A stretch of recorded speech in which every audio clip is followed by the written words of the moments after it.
நண்பர்கள் அனைவருக்கும் வணக்கம். இன்னைக்கு நம்ம இந்த வீடியோல ரேஷன் அட்டை வைத்திருப்பவர்களுக்கு மிக முக்கிய புதிய தகவல் வெளியாகி உள்ளது. ஸோ அதை பத்தி தான் இப்ப நம்ம பார்க்க போறோம். ரேஷன் கார்டுகள் மூலமாக ஏழை எளிய மக்களுக்கு அரிசி, பருப்பு, எண்ணெய் போன்ற பொருட்கள் மலிவு விலையில் வழங்கப்படுகின்றன. அது மட்டுமல்லாமல் அரசின் பல நலத்திட்ட உதவிகளை பெறுவதற்கும் ரேஷன் கார்டு என்பது ஒரு முக்கியமான ஆவணமாகும். இந்நிலையில் ரேஷன் கடைகளில் 20 கிலோ அரிசி வழங்கப்படும் நிலையில் தற்பொழுது அரசு ஒரு முக்கியமான அறிவிப்பை வெளியிட்டுள்ளது. அதாவது சமீபத்தில் மத்திய அரசு தமிழகத்திற்கு வழங்கப்படும் கோதுமையுடைய அளவை உயர்த்தியது. இதன் காரணமாக ரேஷன் கடைகளில் கோதுமை தட்டுப்பாடு இல்லாமல் கிடைக்கும் என்று அமைச்சர் அறிவித்திருந்தார்.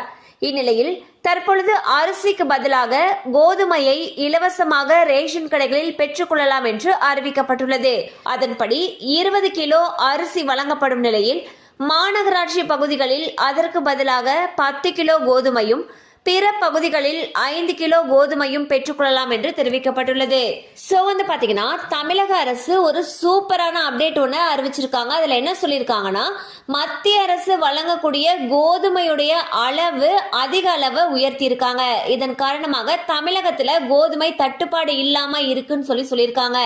ஸோ நீங்கள் 20 கிலோ அரிசிக்கு பதிலாக மாநகராட்சி பகுதியில் வசிக்கக்கூடியவங்களா இருந்தீங்கன்னா 10 கிலோ கோதுமையும், பிற பகுதிகளில் இருக்கக்கூடியவங்க 5 கிலோ கோதுமையும் பெற்றுக்கொள்ளலாம்னு சொல்லியிருக்காங்க. ஸோ உங்களுக்கு கோதுமை தேவைப்பட்டுச்சுன்னா அரிசிக்கு பதிலாக கோதுமை வாங்கிக்கலாம்.